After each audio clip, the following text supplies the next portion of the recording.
De nombreuses femmes sont amenées à accoucher chez elles, soit seules, soit avec l'assistance d'une accoucheuse traditionnelle, ne disposant pas de l'expérience clinique requise. Des pratiques qui présentent souvent des risques de mortalité pour la mère et l'enfant. Victime indirecte de ce problème de santé maternelle et infantile à travers une parente, Ousmane Bari affirme continuer son projet même après son mandat. Pour elle, la santé maternelle et infantile doit être pour chacun une priorité et son amélioration en Guinée un combat quotidien. Moi, ce projet, il me tient vraiment à cœur, donc il ne s'arrêtera pas ici. C'est un combat à long terme, donc je compte me battre et continuer. On avance petit à petit, donc nous allons faire une campagne de sensibilisation afin de pouvoir distribuer des kits d'hygiène aux matrones, aux mères et aux enfants. À l'issue de cet atelier, des résultats sont attendus, dont la rédaction d'un document qui servira d'outil afin de mener à bien le projet. C'est sur la base de ce document, de ces préconisations-là, que nous allons bâtir les phases 2 et 3 de notre projet.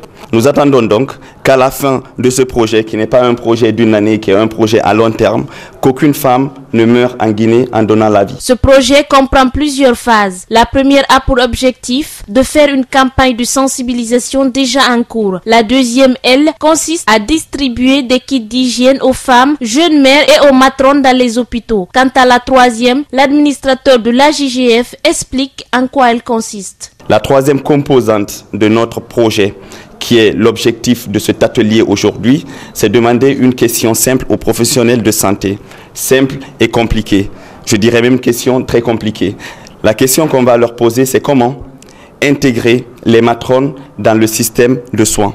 Comment transformer et comment reconvertir les matrones qui font accoucher dans les communautés en personnel relais du système de santé. Selon l'OMS, la Guinée enregistre des taux de mortalité maternelle et infantile parmi les plus élevés au monde. Des taux qui pourtant sont de nos jours en nette amélioration. Lorsqu'on compare le chiffre à celui de 2005, il y a quand même du progrès. Nous sommes partis de 980 décès maternels à 724 décès maternels.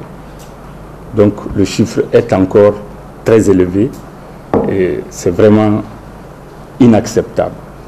Quant à la mortalité infantile, ce taux se situe à 91 pour 1000.